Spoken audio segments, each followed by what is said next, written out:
Another United players team has been knocked out of the World Cup today, and that is Netherlands. And who plays there? It's Malacia, who United signed from Feyenoord at 15 million euros, and he was the first confirmed signing of Erik ten Hag in his first season at Manchester United. Welcome to United Matters channel. The World Cup is into the semi-final stage, and at least we know that two teams to play into the semi-final, that is Argentina, is going to take on Croatia, because Croatia knocked out Brazil earlier today. Then today or tomorrow, it's Portugal versus Morocco, and obviously France taking on England, obviously in a very most game that everyone is really anticipating to watch. It's really going to be one of those games that people would love to watch again and again and again.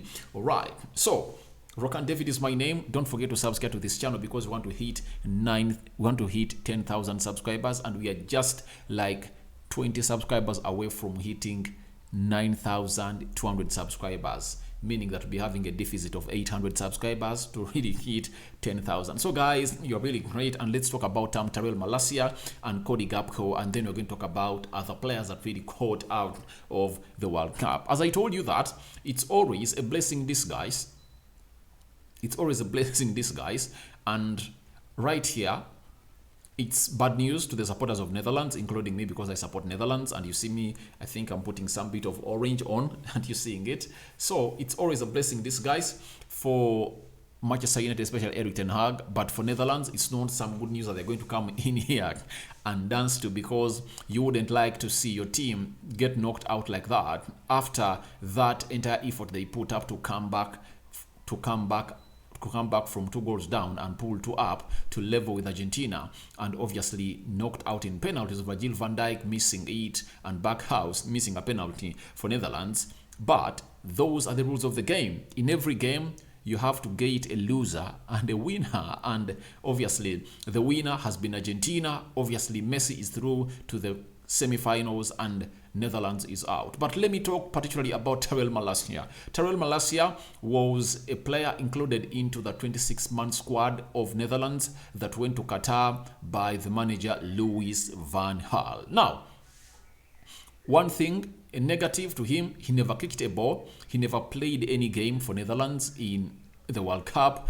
They played 5 games. I never played any of those games, but I believe it was an indicator that he's the one in the making to come in and become the heir of Daley Blind onto that left back of Netherlands. I believe he has a lot to offer to Netherlands, especially going forward, the energy, and Louis van Gaal got it wrong. He got it wrong to me, especially in the dying minutes, because that extra time, I believe Malacia would have been very, very important into that side of Argentina. But I believe he took him off. He took Daley Blind off and brought in another attacking midfielder. That's when they really leveled that game, and it was a very good substitution. But I believe at a point, Nathan Ake was supposed to be taken off, and Malacia had a point to play in this game of football because of his energy and how hard he is.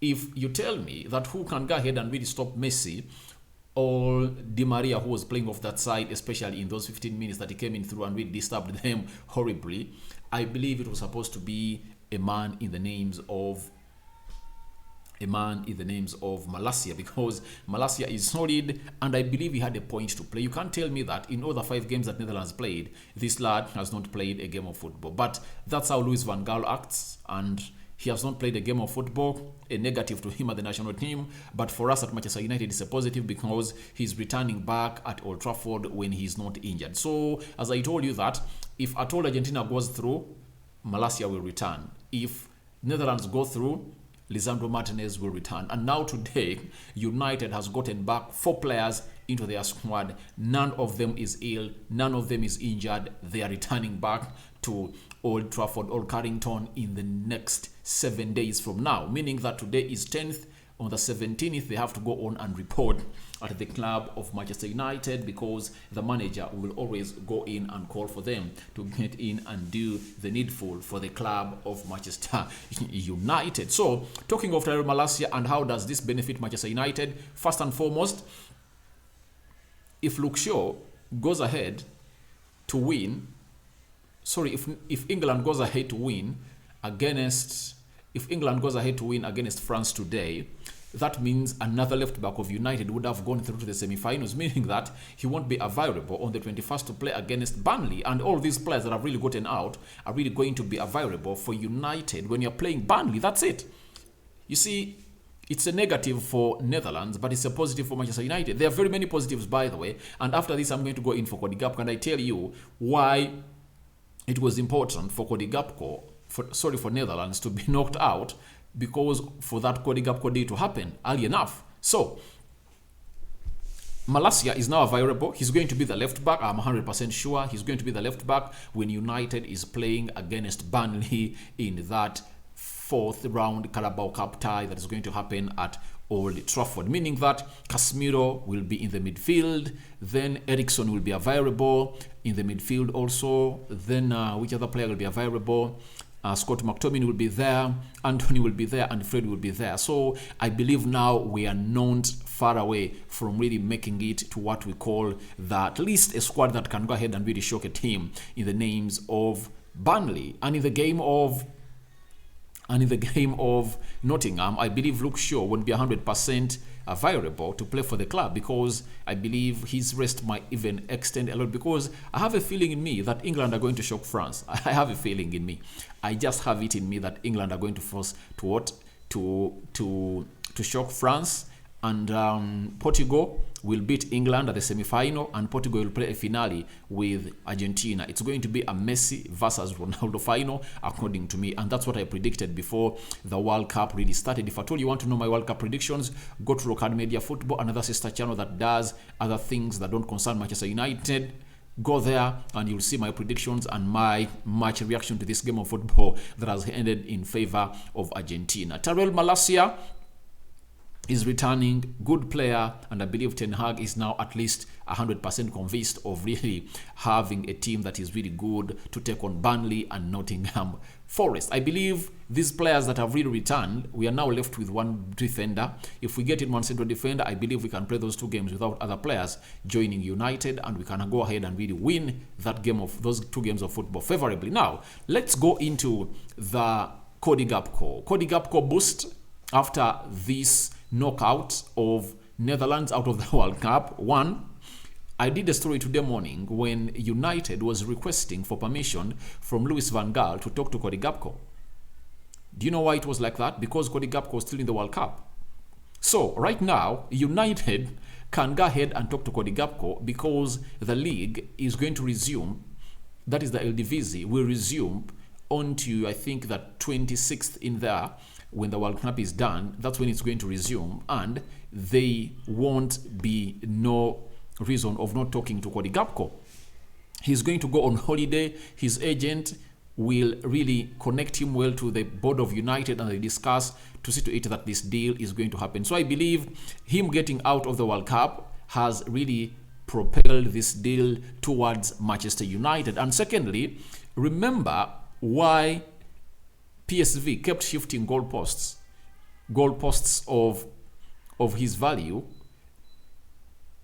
10 times, because he scored 3 goals in the group stages. And the good thing is that he never scored against US in the round of 16, and he has not gone ahead to score against Argentina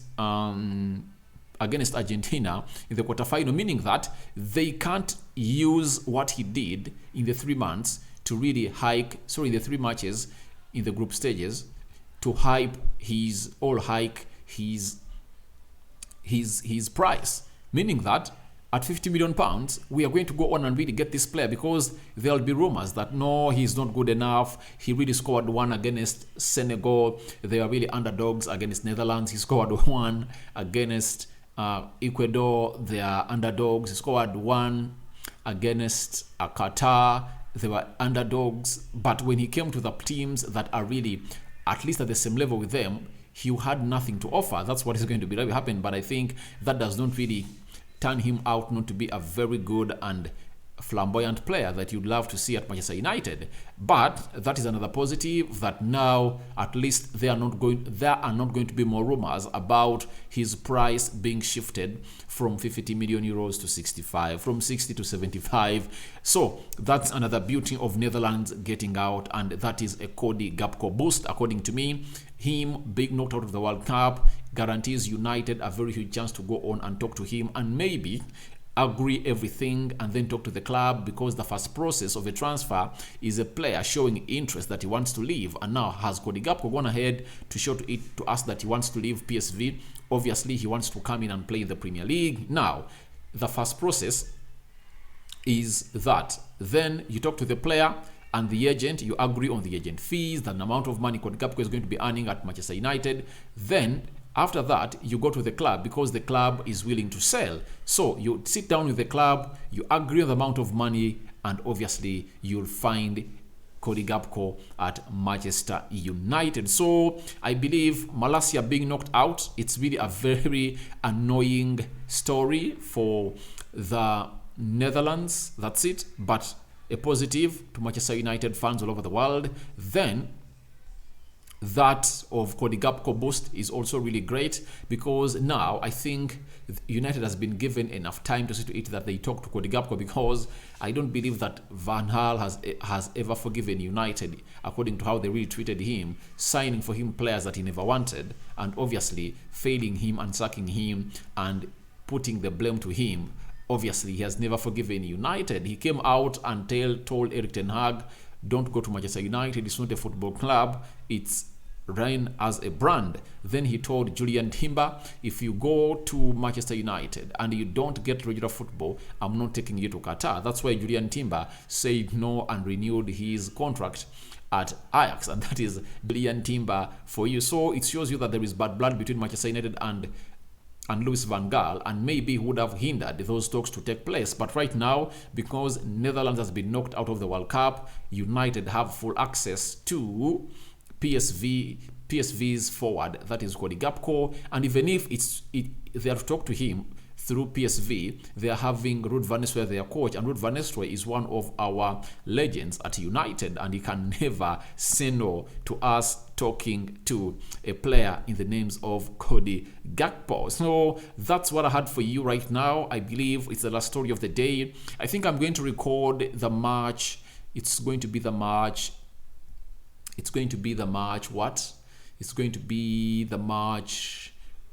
preview of United versus Real Betis. Then later I will should I upload it in the morning? I don't know, but let me see whether I can record it. If at all I record it, I'll upload it and it comes out through. But let me check what is the time of United versus Real Betis. When is this game taking place? Because I must have been out of time. It's taking place at 20 hours 20 hours Central African time. Alright, I think for 12 hours it would have really gotten some views and gathered some views. I was supposed to do it yesterday, but I didn't. I'm sorry about that. But obviously your reactions are welcome to Netherlands being knocked out. Malacia is returning to Carrington, then a Cody Gakpo boost. Do you see it as a Cody Gakpo boost?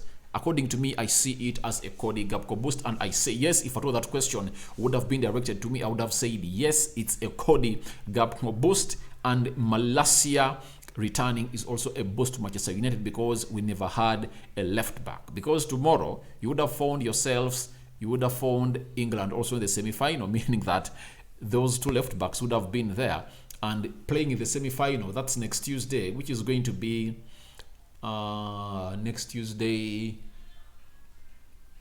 12th, 13th, 14th.